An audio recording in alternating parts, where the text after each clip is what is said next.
places were busy, bush animals were in trouble.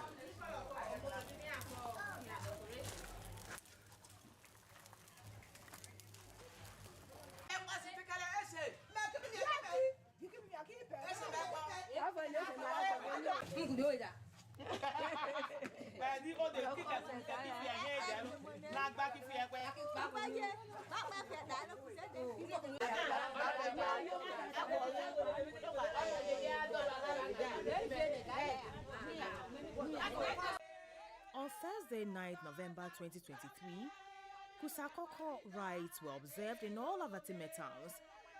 Kusakoko is a rite of passage for Avatime women.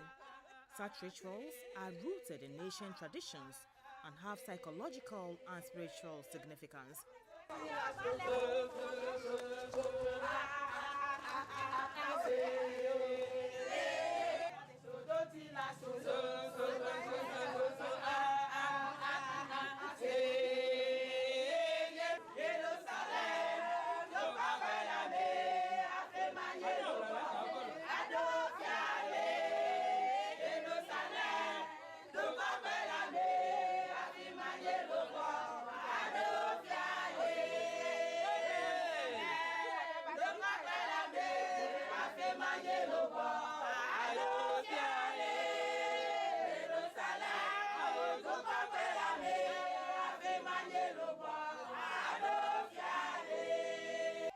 Those undergoing the womanhood rites are called obunete. An Avatime woman who has not undergone this rite is not considered a complete Avatime woman. She is limited in Avatime women's social circles. Such a woman has no say when Avatime women meet and are discussing very important issues.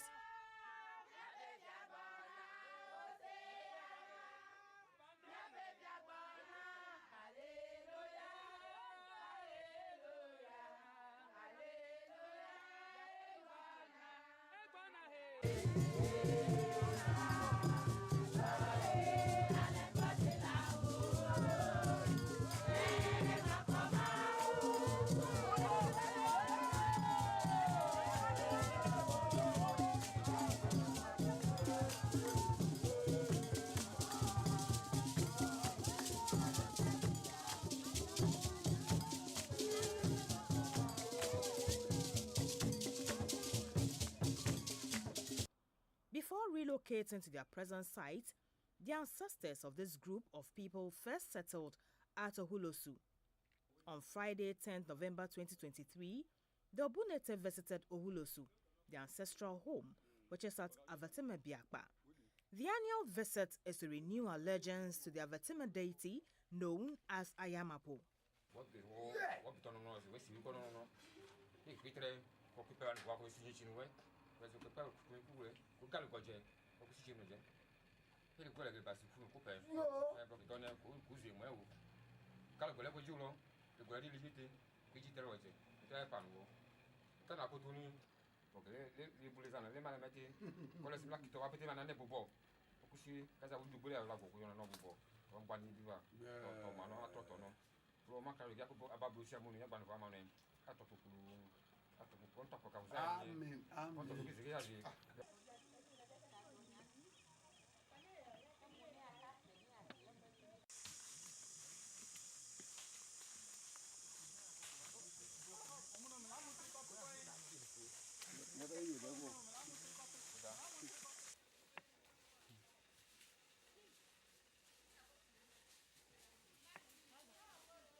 Kajeto, Ogbale, Ogbava, Ogulugu, Egemi, Egeretigo, Wetefuter, Aravo, Oniniek, Akoti Makoma Piti, Ovuje, Makoma Piti, Makodanwell, Nolwe, Munwe, Kedonelwe, Leon Kakavenga, Ol Sopak, Kebas, closing our weapon. No, the Cocola. umuntu wali wigwero watra ko wamo amo zenga so kedone apa munani emaneme kilayenga so tongone afalena ibone afalena so mune kuya ne kosiyo melo. A citizen of Avatima Jogwepeme, Mark Amejen, popularly known as Okoyao, says the spirits of the ancestors are still relevant and should not be ignored. Mama eba ya yakwabe musenre to bo no abe yevu to na tepetepe ovana no nyebe amade yebe aide yevu dia oton yede mi apepo manwu no dogbela fmala wo kona ya yirawe soja megan ministers we amegan cho du amelafia kake mi ba to ebe mawuta mi ape de konola ye twa ko dasran e mi vale mi ape asekano yi ke ko be na yire do me a yevu to na re ablochi kakavana Avatima Jogwepeme fiva kona mi ape evuo nye miape konuvuo kake mawuta me dasino kake fifila la mi le gbogbo be mi ejero na anu ma toke le miape Avatima Jogwepeme ye mi ga nyon Avatima Jogwepeme do ko bere e ye nye du ike edze le tepere si ade no gbo be unsere me unse fondi o unso yin jojo me nunala eto Avatima Jogwepeme do me. The town was jubilant when a penalty shootout to determine the winner in the grand final of the annual Avatima Football Gala ended 4-2 in favor of Avatima Jogwepeme. This was after they had held Avatima Jogwe to a 1-1 draw in regulation time. This meant that Avatima Jogwepeme, who were the defending champions, had won the annual competition for the second time in a row.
All 7 communities in the Avatima traditional area take part in this competition.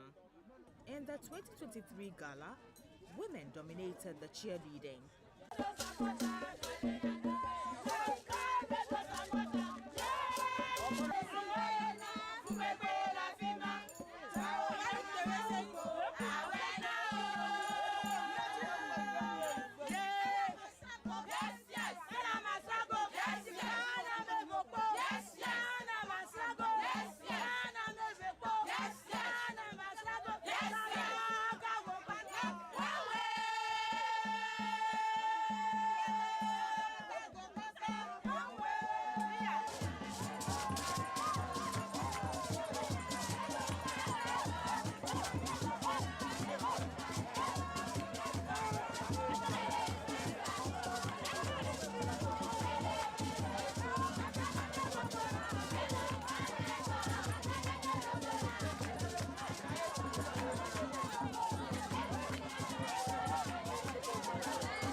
This is how the 7 towns come together to socialize.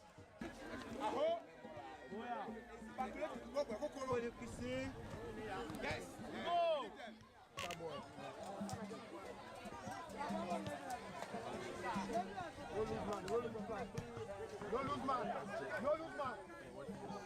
Thank you.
The people of Avatime trace their roots to Mesopotamia in present-day Iraq and Kuwait.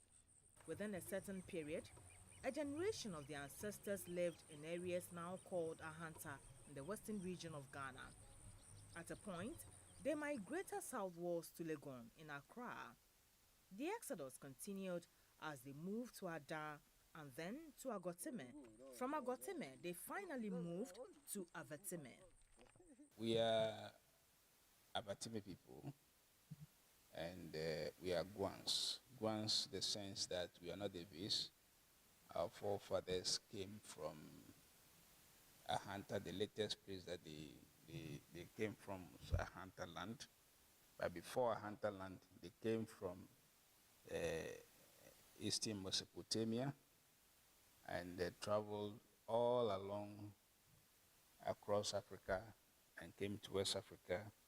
The last known place of abode is in Ile-Ife in Nigeria, before our fathers, who were migrants, descended onto the people of Ahanta land. The Avatime people, the original protagonists of progenitors of the Avatime people, lived in mountains. In all the places that they stayed, they lived in mountains. The Ahanta place, even in southern Sudan, they lived in mountains. And in their journey to this present place, you always have to rely on a type of food that you are familiar with. And so our forefathers were familiar with the rice, brown rice. And brown rice is portable. You carry it wherever you want to go, and it can grow anywhere that you want to do. So our type of mountain brown rice that we grow here, it's not the swampy or the paddy rice that grows in water. It's hilly. You can grow it anywhere that you because that's the variety that our people carry, because our people were not looking for water-logged areas to carry or to plant the rice. Anytime that they reached the mountains and they had to settle there, they cultivate the rice and celebrate. So modern day Avatime people decided that it is an important produce, food crop, that has to be celebrated, not forgetting the current discovery that brown rice is very nutritious. The migration period was a difficult time. Cholo is just our neighbors here. And our forefathers were warriors. They won't fight you. They will come and negotiate with you and stay with you. But if you want to prove stubborn, then they will do that. So they negotiated with our Jolo people that they wanted. The Jolo people said there was no land available. But the only available settlement point here is in the mountains, in the forest area. In the forest area, in the mountains here. But in the forest area, in the mountains here, there were giants who were tormenting all the neighboring villages. Festivals remind us of our history.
7 towns host the annual event on rotational basis.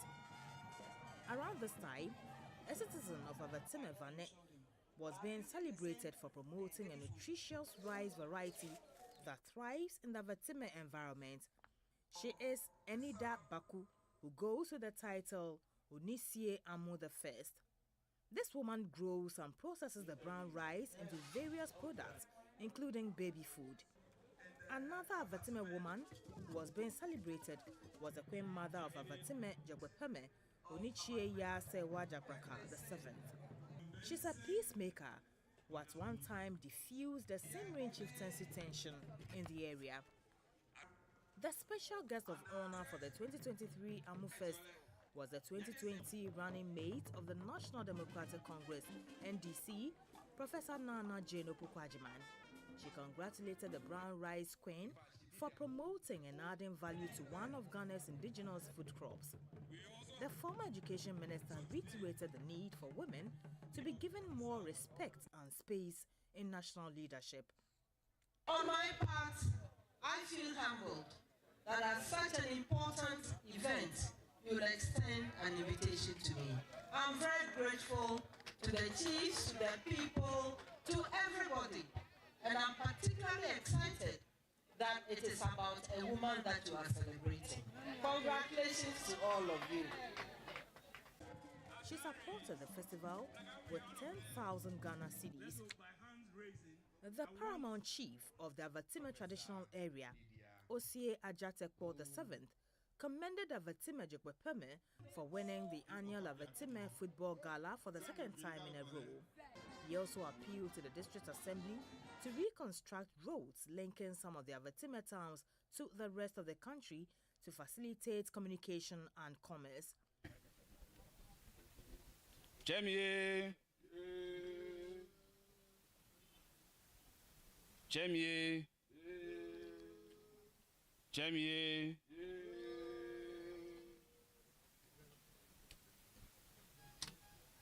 Amuna liwele mlakpe samine lesu mlakpe samine lesu mlakpe samine lesu mlakpe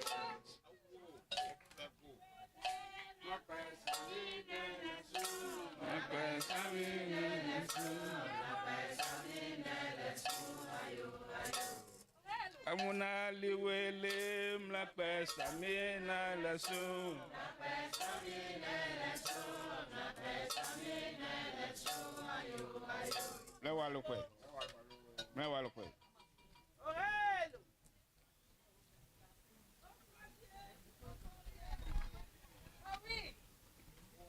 Kepa Kwasma Blaka Kwasi Bina Kwasi Liba Kwasi Binicha Kwasi Bakacha Kwasi Blakula Kwasi Nomle Galo Isamineli Kumulolo Aya Ewalukwe Medum la pete dasi Medo Onetien Yasewa Japraka dasi Medo Odikro Asari dasi. The theme for this year's celebration is celebrating the Avatime woman through mountain brown rice and brown rice culture and ecotourism.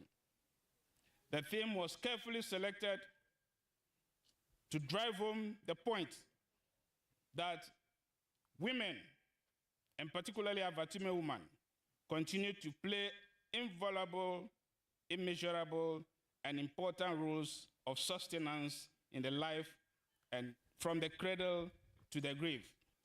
I would like to single out Oneche Amu 1, Oneche Amu Topien, Enida, that we are here where we are today with organic mountain brown rice because she was relentless in promoting the cultivation, distribution, and processing of the Ambatime Mountain brown rice throughout the world to as far as the United States.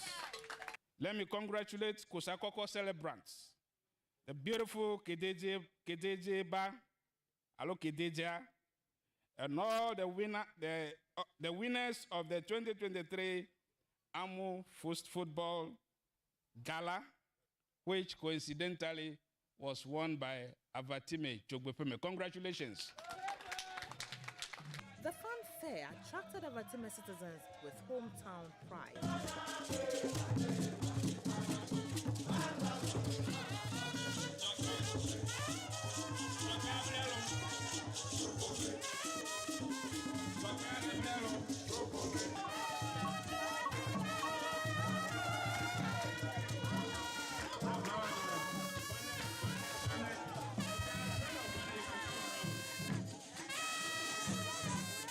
Seven communities, one family.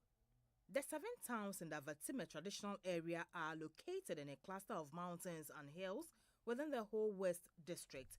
They include Avatime Vane, Avatime Jabopeme, Avatime Biakpa, Avatime Fume, Avatime Jokpe, Avatime Bajeme, and Avatime Amejope.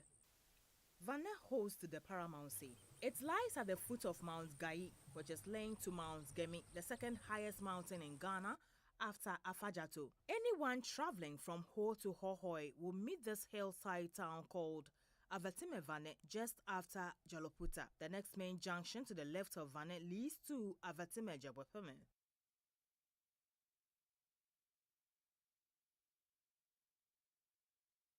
On the Ho-Ho-Hoi stretch, Avatime Biakpa is next to Avatime Vane. Biakpa is an elongated settlement lying between hills.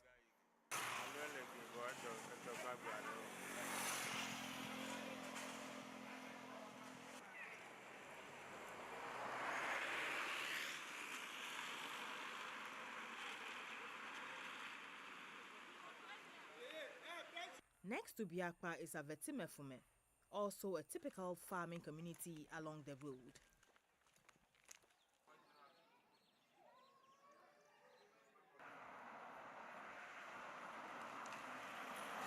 The last Avatime town on the whole Hohoi stretch is Avatime Japwe.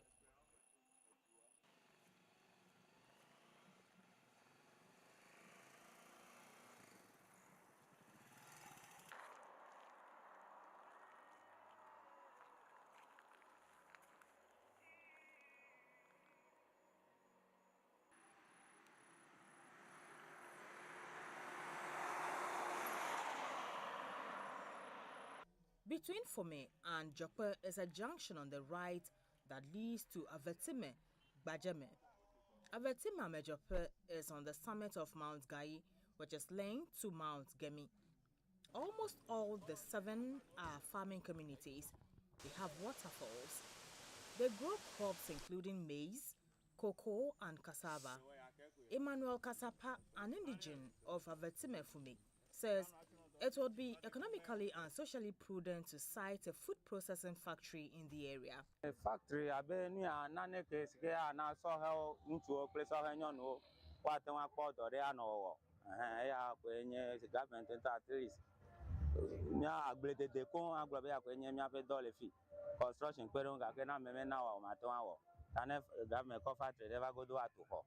Meow messing socha, Mia Aben how messing contractor many, Gake Domelo, Egamele, Tamasido, Ava Agbevire, Temega Botro again. Tayajico Mille. He says they need tractor service to produce on large scale. Anibale Mia Simia Tomandagule. Ake Perunto, the Kemele, Aquarium Mia Coadagle. Taneji Dudu, a low company, they are Aquarium Sike, Mia Gere Aglede de me.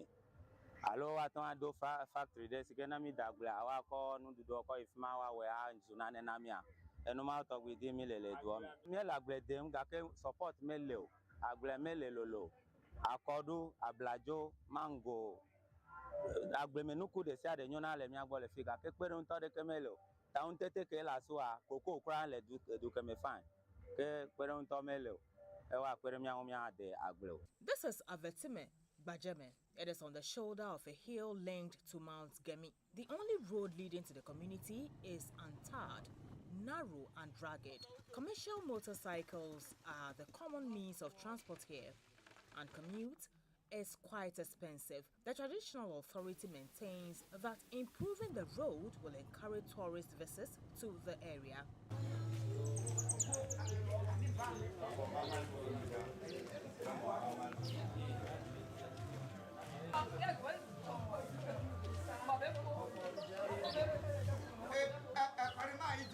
Referred to as a fresh air district, many residents of Bajeme are farmers. One unique thing about Avatime, Bajeme, is a stream called Ajagbe. The people here say Ajagbe is sweeter than pipe-borne water.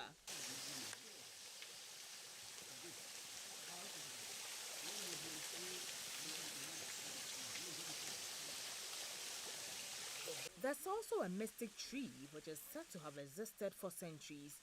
Avatime Bajeme has the Ayefie waterfalls, which is yet to be developed. Emmanuel Yao Kufididi is said to be the one who discovered this waterfall. Joseph Amenya, a farmer, bears witness to that.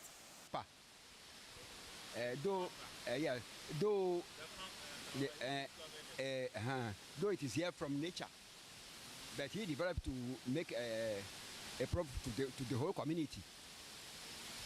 His name is written already. Beatrice Yawa Amenya and her husband Joseph K. Amenya are among those who grow the mountain brown rice. They do everything from sowing to harvesting manually. That requires a lot of farm hands. From the beginning, we apply the ground. If finished of that, then we use we weed the ground. Then we use rice. We make so. You sprinkle the rice. You don't even dig the ground. You just sprinkle it. If we sprinkle it, then we use hose. Okay. Then we mix it with the soil. Yeah. All right. They say they need a loan scheme to engage more hands. The farm is too big for your personal work. Then, without any help, it gives us more difficulty in our body.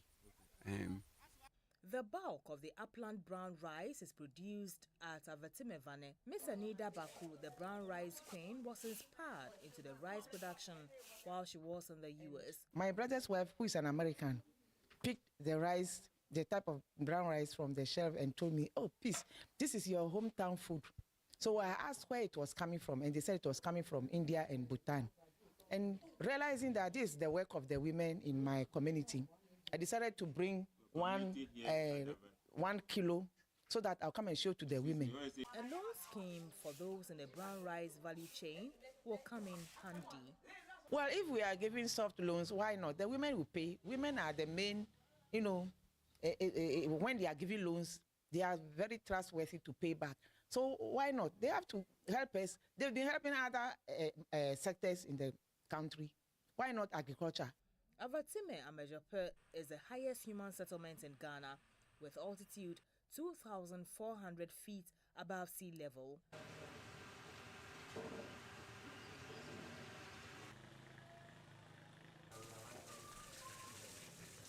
The Ote Waterfalls is at Amejope.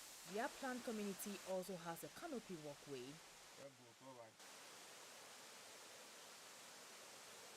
Mount Gemi, a tourist site, is also linked to Avatime Amejope. Avatime Jegwepeme also has a waterfall, though not developed. This is said to flourish during rainy seasons. This is behind the Gboehuru Hill. The Gboehuru is a strategic position where the ancestors of the Avatime people stood to fight off enemies trying to attack them. Being a mountainous area, relief rainfall is common in Avatime.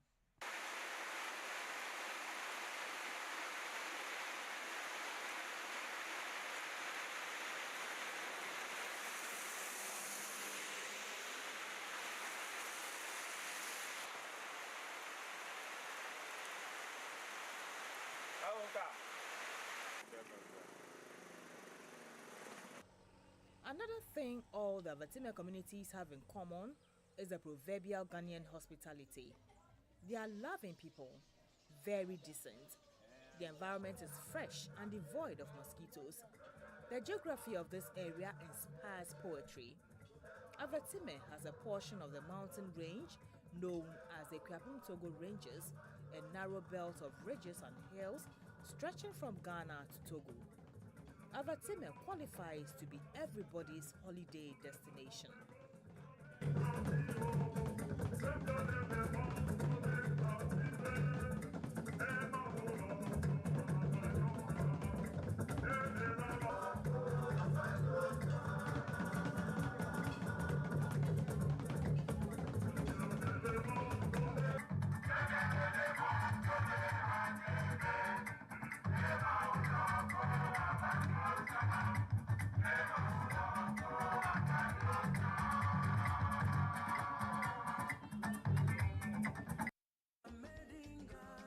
We are who we are and are identified by our food, clothes, language, and generally our looks. Traditionally, March is when we celebrate our country's rich culture and history. With our traditional clothing, cuisine, a variety of festivals and traditions, it is easy to point us out. Ghana lays a strong emphasis on community and hospitality. Our food is a blend of traditional flavors with popular dishes like apapransa, tuozafi, kenke and fish, jollof rice, fufu, and groundnut soup, an amazing treat for the senses. And so is our traditional clothing, which reflects the country's rich cultural diversity from north to south, east and west. Ghana celebrates various festivals and traditions, which displays our vibrant culture and community spirit. Ghanaians are a people with a strong sense of identity and pride in their heritage, coming together to celebrate Heritage Month. With a tour list of tourist sites, some known and others yet to be discovered, Ghana is upbeat about her future. Gold, cocoa, oil, diamond, bauxite, manganese, lithium, salt, clinker, shea nut, an endless list of natural resources including fertile agricultural lands, extensive timber resources, diverse fisheries. There is everything to be proud of as Ghanaians. So, this Heritage Month, what are you wowing your friends and family with? Join us as we celebrate Heritage Month and discover the Ghanaian spirits. Enjoy Ghana.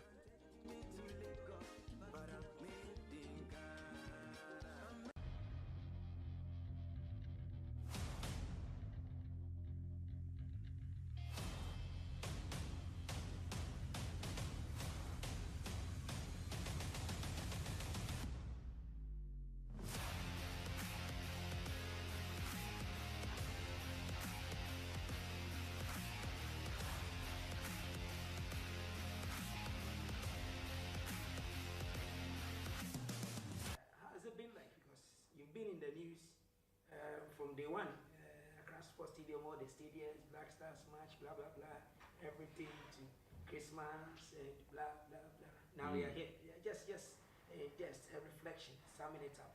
How's the office been like so far? Yeah, thanks very much. You've been busy. That's why you've not had time to come and sit down for us to have a conversation. No, but we've been crossing paths at so many different, events and venues, and I also want to use this opportunity to say kudos for the great work you're doing. I don't know how you get the stamina to be, in one day you be at 3 or 4 events, and I admire your work ethic, obviously, and the way you give positively, what we're doing, and also keeping us in check is very important. So yeah, I equal to you as well. Yes, it's been almost a year, and you're right, it's been quite hectic because there's always fire reaper. You have to edit. there is always something. There's always something to be done, and thankfully we've been able to do it. Over the period, and I think everybody deserves praise and commendation. The media, you've done a great job as well.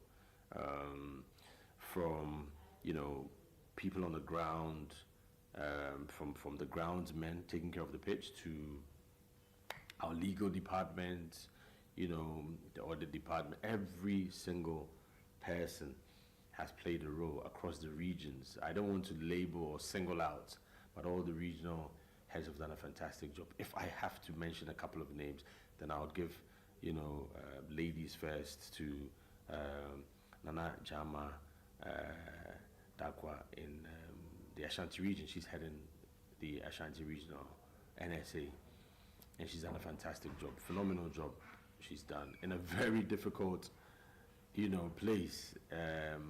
She's also managed to stabilize it. If you look at the pitch, Baba Yara, when we first came around March, or get into, it was not in a good state, but she's also been able to handle it very well with the support of stakeholders, and that's been key, making sure everybody gets on board to support. So whether it's fire service or Ghana Police Service or I don't know, immigration or whoever, whatever, GFA, we've all worked together. The Ministry of Sports and Recreation, as I said, the media. It's not been smooth. It's not been a bed of roses. But once we agree to work together, we've been able to achieve results. And I think over the 10, 11 months so far, it's been pretty successful, challenging but successful. Great. Before we even come to more of NSA, since this opportunity came for you to come and serve, sacrifice and serve, your darling baby, that's beach soccer, we've seen some changes there, here and there, and so we just want to find out from your outfit, sincerely, what is the plan for our beach soccer? It's your baby. Yeah, it's our baby, it's your baby, our baby. I think beach soccer has gone through, the mill, but it's still young. That's the beautiful thing. Beach soccer is still very young in Ghana, and thankfully in May, Ghana will be hosting other countries to the biggest beach soccer tournament, in Africa, and Ghana would be hosting its biggest beach soccer tournament, and we're looking forward to that. Apart from the fact that Ghana is host and our team will be playing, we're opening the door to so many new possibilities in terms of hosting and all the attractions that come with it. Ghana is now very big on tourism. Sports tourism is growing. You've seen what happens when Legacy Rise organizes an event. It's not just about boxing, the music, entertainment, the other side attractions, fashion, even the culinary. I mean, food has become, food tourism is big now in Ghana.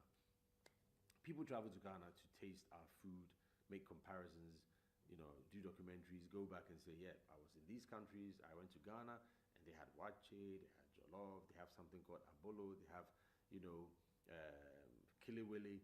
These are uniquely Ghanaian foods. So how do we bring people in? They enjoy our sports, they enjoy our music, our fashion, our food, and the other one I cannot say on camera, but they have to enjoy Ghana. So with tourism, we've had a very good relationship. I want to use this platform to thank them for their wonderful support. Ghana Tourism Authority, they've been phenomenal. And Amufest Wajeto, the director, the CEO, Abeku Santana, of course, they've all been fantastic. And we hope to have similar relationships with other agencies and partners so that we can lift Ghana through sports. So going forward, every sporting event that we host should have these elements, entertainment, music, fashion, the sports tourism should be taken along as well. With this mandate you've been given, is it that you have to, with your officers, your team members, to raise the profile of sports in this country to a level where it can be an income generating thing for the government, just like the way we see agri, we see other sectors that people believe that they really drive economy? You're absolutely right. I think you've captured the essence of, at the end of the day, what are we looking for? What if you do all of this? What's the result? And you're right. So if our GDP can capture, okay, this is what was done in 2025, and out of that, 1%, 2%, whatever it is, we can actually measure it. So what do we need to raise it from 5% to 10%? More investment, more specialists, more training, more capacity building, so that, for example, when it's December, we don't have, a blockage or a choked transportation system because everybody wants to converge at almost one place in a short space of time. When you order Uber, Bolt, Yango, whichever one you order, there seems to be a jam because there's so many people. You need to release that. And that's one, Sometimes you have big events and the network gets jammed. That's another. Other times you may not have enough, sanitation points where people can freely, if they have challenges, they can go there. These are little things that we might think, well, does it matter? Yes, it matters, because the little things that we fix go to make a bigger impact. So, yeah, it's very important, and we can make sure that at the end, the market woman at the Osu night market who's selling kinky and fish after midnight feels that she's also part of the ecosystem. She's benefiting from it. Just as the transport owner would be conveying people from wherever, to Kokrobite or to Elmina, wherever, Ada, everybody should feel that I'm part of the ecosystem and my contribution means that I'll get something back.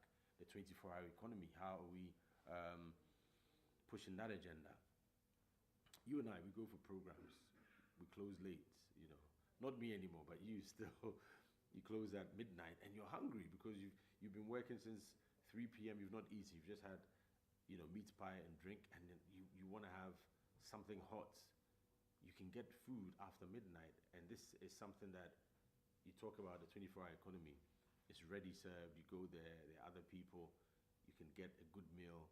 Transportation should be, it shouldn't be a struggle because it's after midnight. And whatever else that you need, your security should not be more under threat because it's after midnight. So we should have that mindset that even when it's late, even when it's midnight to daybreak, to dawn, we're safe. As tourists, as local tourists, as indigenous tourists, as foreigners, that mindset that I'm safe in Ghana 24/7 is something that we need to drive. And using sports, we can definitely do that. Let's come back to the institution. Under you are so many sports federations. How has the relationship been like since you took over 40 plus, if I may count on 50 plus sporting federations, different individuals leading them? How has the relationship been like? So I was just recently engaged in the technical team, and they were giving me an update. We're looking at 52 federations and associations. Yeah, the overwhelming majority of them are they've been given a temporary license to operate, if I want to put it that way, subject to them providing evidence that they are operating and they've met certain criteria. You don't want to discourage the federations and associations, but you also need to encourage them to do the right thing so that they're fully fledged, and then that would mean they're entitled to what they feel is due them. But if you're not compliant, you cannot say that, oh, this is my association and I deserve X amount every year because I'm a federation or association. No, you need to justify that. You need to make sure that you convince the National Sports Authority. We can also convince the Sports Ministry, the Minister, and now the larger ecosystem, the Sports Fund has arrived. We're very happy and delighted, but we shouldn't get ahead of ourselves in the fact that we need to do a lot of work education, a lot of engagement to get more people on board to understand that there's no such thing as this is too small. Every little helps, Kitwebienswa. That's what we need to understand, whether it's 10 million Ghana cedis, 1 million Ghana cedis, 100,000 Ghana cedis. If it has to be in the fund, it should be there. And then we can build that fund. And then we say, okay, this is my sports. Tell us, why should we give you 500,000 Ghana cedis? And then you can justify, this is what I've done over the past 2 years or 5 years or the last 12 months with my own resources. We use ABCD. So we're asking the sports fund to give us triple this amount, and this is what we can do.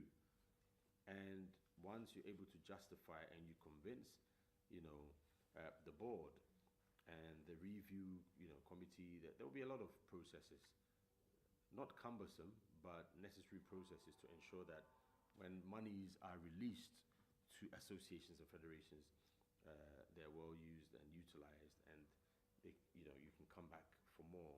And that cycle, the sustenance, monitoring and evaluation is very important in all of this. So we're in the right direction. I think the Minister, Honorable Kofi Adams, needs tons of commendation for pushing. When he first came, he really pushed hard. It was very consistent, very aggressive, robust, and managed to get the bill passed. And for that, he should be given a lot of credit. Now there's more work to be done. Once it's been passed, once the baby has been delivered, you have to make sure you feed it well so that it grows well and becomes a good toddler and a good child. So it's a long journey, but at least we've started and we've gone past certain obstacles that were preventing the fund from being actualized, from being a reality. So when would the federations really see the NSA pushing them to really step it? Is it that the NSA has a plan to engage all of them and teach them the ins and outs of how to access this fund? Or is the NSA that would do it and then just call them Federation A gets this, you deserve this? Or we're going to see the NSA institute a quota system, arrange and categorize sports and say sports A deserves 1 CD, sports B deserves. Which one are you going to do under your administration? I think it's a combination of several factors: qualification, justification, and making sure that whichever association or discipline is requesting or looking for funding, you must just go through the process and make sure you're compliant. Do you tick all the boxes, or do you tick 80% of the boxes? That would mean that you qualify to be assisted through the sports fund. In some cases, it doesn't have to be that process. It could be that the board has identified that this sport is struggling, but if we give support to this sport, it would rise, and we don't need for you to come and beg, as it were. But we can see that, monitoring and evaluation, as I said, making sure that we're also keeping an eye on the ground, and sports or disciplines that are doing very well, we must encourage to do even better by supporting them, and it has to be consistent, and that's very important. So across all sports, there is this new excitement that finally help us come, but it's not going to be just dishing out funds for the sake of it. You mentioned quota system. That's useful, but also the system where it's about reward. We can see that this particular sport is doing so well, but it's restricted because of funding. We can go in there and support. So, as I said, it's a long journey. Wait. Now back to the administrative aspect. Not too distant, a week or 2 or 3 back, we've heard a lot of news out there. From your end, we've seen recently release assuring the public that there is no quote-unquote chaos, misunderstanding between management and board, staff here and there. Can you just give us the exact picture? You are the Director General. What really are the issues? It's good we have an open conversation about the recent happenings at the NSA when it comes to administrative issues, and also to make it categorically clear that sometimes when you see things on social media, you always need to check back, and it's good to call. We've seen this. Yeah, I woke up just like you to see chaos at National Sports Authority, mayhem, blows, and I'm like, okay, maybe I've missed it in my office. Let me find out. Is anybody fighting? Has there been blows? Is there chaos? Nothing. But of course, misinterpretation, mischief, and misguided, irresponsible journalism can, because social media, the platform is there. So if you're not careful, anything you put there, people would consume without really looking at the implications. They'll share, they'll comment, and before they realize, oh, it wasn't like this, let's go back to the beginning.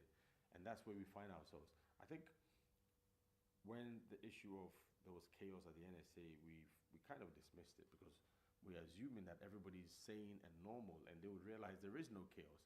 But the same platform kept on this tangent. And I think a week after, if you go and check, this same platform is still repeating, those narratives. So that's for you to judge. If I want to step out of my role as Director General, then perhaps I will be a bit more fierce and critical in my response to what I perceive as mischievous journalism. Having come from a background of journalism, I'm still a journalist, but obviously in a different capacity now. I think you are also in a good place to ask these questions of why would people put this up? But then let's face the reality. What has happened? What has happened is that when my administration, when we came in March 2025, but I need to state it again, the NSA was literally on its knees, the National Sports Authority. Coffers were literally at zero. The infrastructure challenges, was near crisis point, to the extent that a quarter of the stadium, upon advice from engineers, they told us that the structural integrity of that portion of the stadium, the popular stand towards the Independence Square, the structure, the infrastructure had been compromised, and therefore advised it shouldn't be populated. That's just one.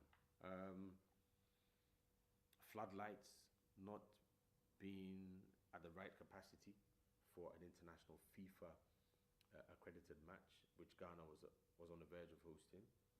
Sanitation issues, washrooms being choked, underground pathways being choked, ventilation, lack of air conditioners, and the list goes on. But what we did when we came was that let's not put all this out there and cry.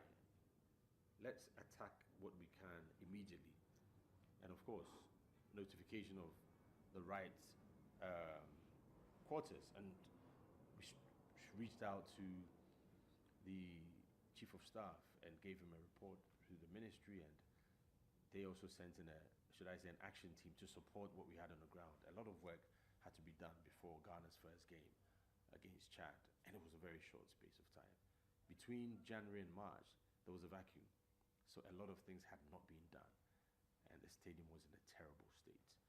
But the fear and possibility of the Accra Sports Stadium being banned, red listed, was there. It was real. It wasn't. It was imminent. So we had to take action. We had to take decisions, and we decided to bring in people who were ready to quickly help to support the staff on the ground who perhaps may not have had the necessary or requisite knowledge of these things. And security was paramount, so we had to quickly stabilize the security situation.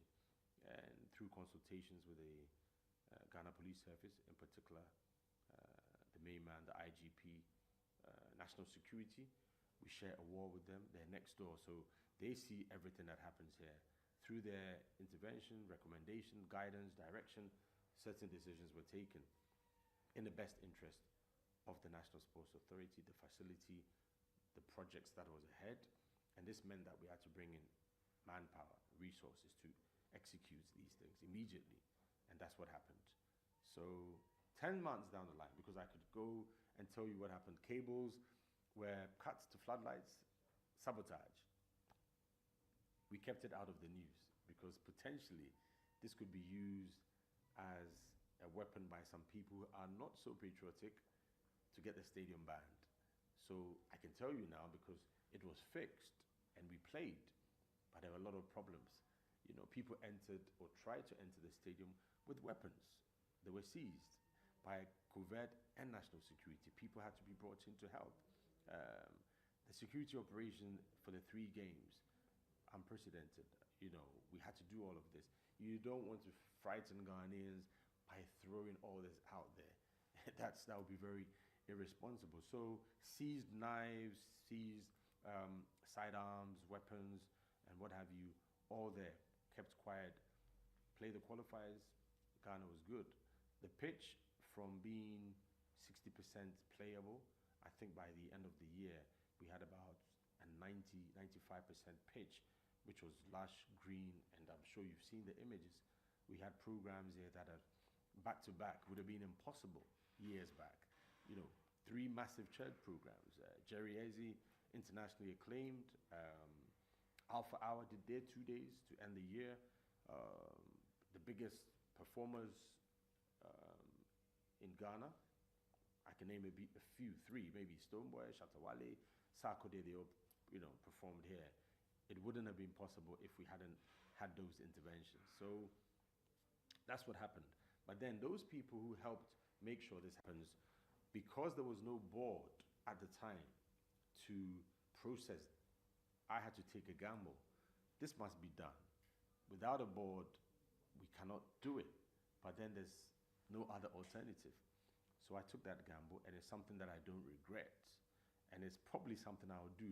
If I was given 10 times, I'll probably do the same thing, because we had to get results to make sure that Ghana is not embarrassed, that Ghana qualifies for the World Cup, and that the name, the Black Stars, football, the nation, the presidency, the party, whether it's opposition or whether it's party in power, it's Ghana.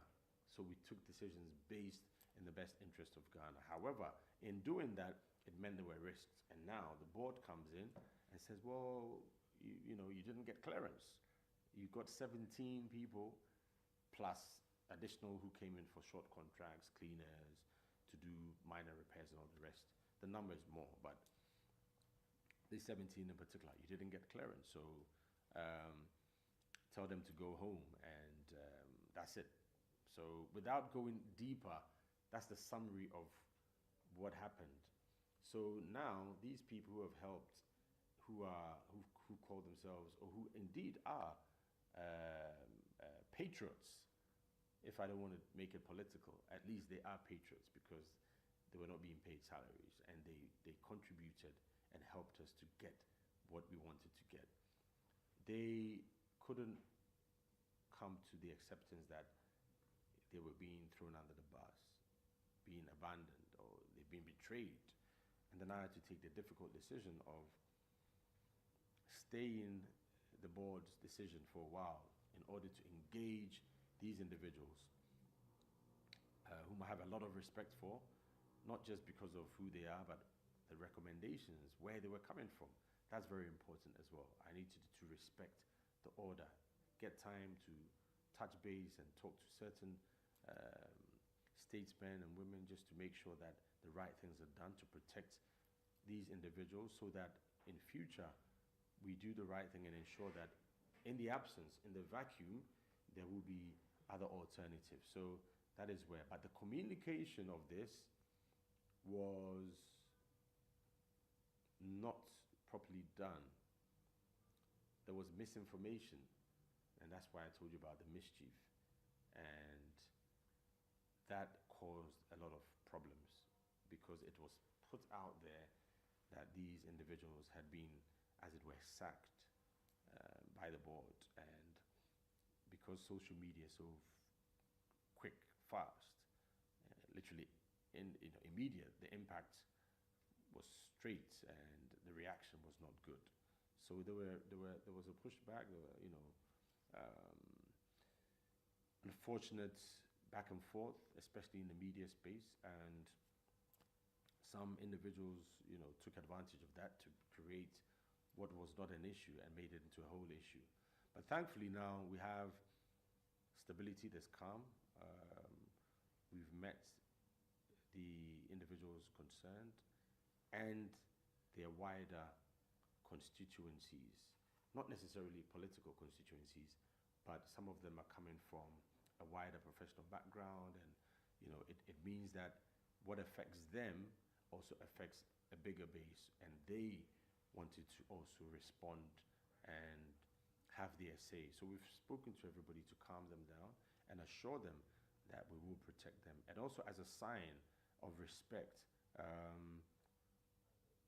to encourage people to work for their country, to sacrifice, to contribute, and not to be afraid to stand up when you're called. And even sometimes when you're not called, stand up and be counted and volunteer. And, at the right time, you will get what you deserve. We've got to be careful to do the right thing. Yes, we've also got to be careful that we don't discourage people from contributing to the development and growth of their country in any field, department, or way that they feel. So that's where we are now. And I'm confident that we'll have a peaceful and long-lasting solution to this issue. Thank you very much, Doctor. Thank you.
Arab countries are closely monitoring the potential regional ramifications of the deepening conflict between Iran, the US, and Israel, and urge all sides to return back to the negotiating table, as there is always room for a diplomatic solution, according to an Arab League spokesman.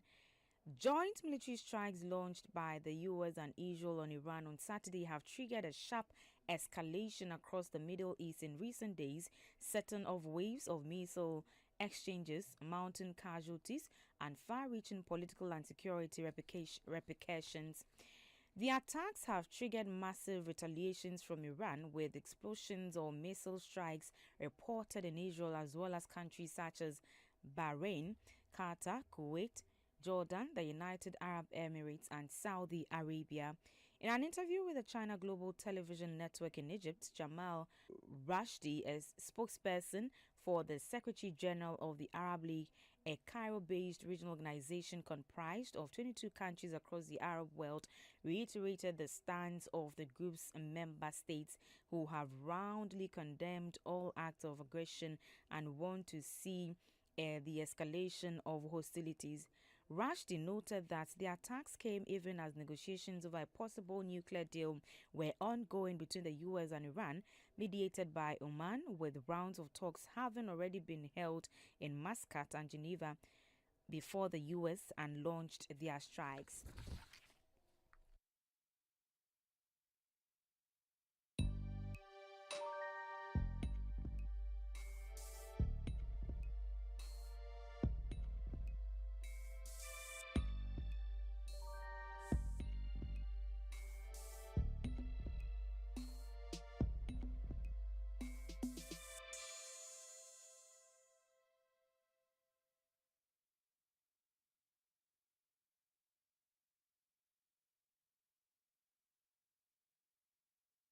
Global observers have emphasized China's pivotal role in sustaining world economic growth as the country convenes its top political gatherings, the two sessions this week, with close attention on the signals these meetings will send about future cooperation, reform, and development priorities.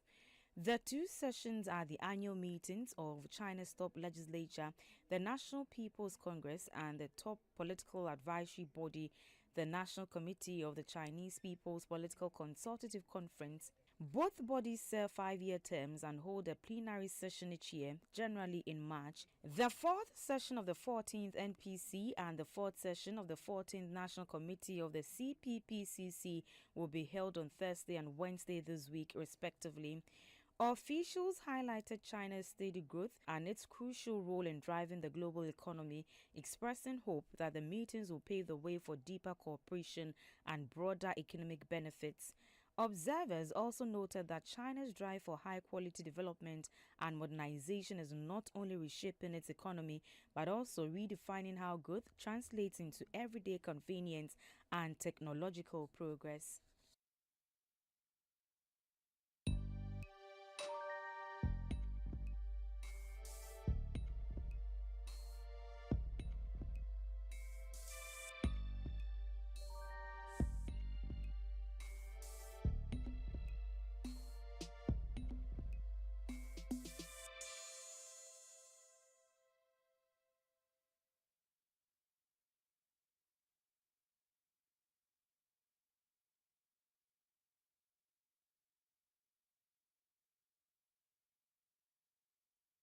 As the Lantern Festival holiday approaches, communities across Germany, Canada have come together to celebrate this cherished Chinese tradition through vibrant cultural events, including lively temple fairs and colorful performances, to foster cross-cultural exchange and deepen mutual appreciation. Symbolizing family reunion, the Lantern Festival falls on the 15th day of the Chinese New Year, also known as the Spring Festival, and marks the culmination of Spring Festival celebrations. On Saturday, 2 days before the festival, Hamburg city center transformed into a festive hub as multiple overseas Chinese associations in northern Germany jointly hosted a Lantern Festival temple fair. The event featured dynamic dragon and lion dances, rhythmic waist drum performances, and elegant ensemble concerts featuring traditional Chinese instruments, including the gunzhen or Chinese zither and the piper or Chinese lute. Visitors also explored traditional craft workshops, participated in folk cultural activities, and sampled authentic Chinese delicacies at food stalls, creating a lively atmosphere that drew throngs of local residents. In Canada, a Lantern Festival gala graced Toronto's stage, captivating audiences with a fusion of music, dance, and cinematic artistry that brought the richness and diversity of Chinese culture to life.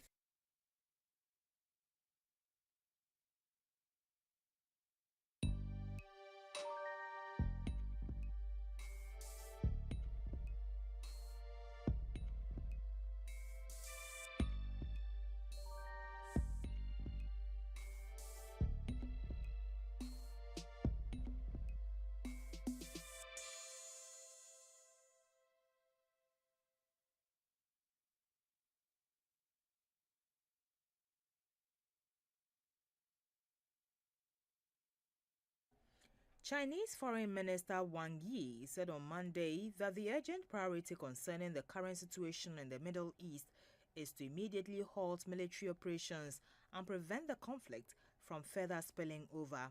Wang, also a member of the political bureau of the Communist Party of China Central Committee, made the remarks in phone talks with Omani Foreign Minister Saeed Badr bin Ahmad Al Busaidi. During the phone call, Al-Busaidi said that with Oman's mediation, Iran-US negotiations had achieved unprecedented progress. However, he added it was regrettable that the United States and Israel abandoned the existing outcomes of the talks and launched a war. If the war continues, it will lead to further casualties and property losses, he said, urging all parties to work together for an early ceasefire. As a permanent member of the UN Security Council, China has consistently followed the purposes and principles of the UN Charter and is a reliable positive force. At this sensitive moment and under complex circumstances, Oman expects China to play an important role, al-Busaidi said, adding that Omani side will make every effort to ensure the safety of Chinese citizens and institutions in Oman.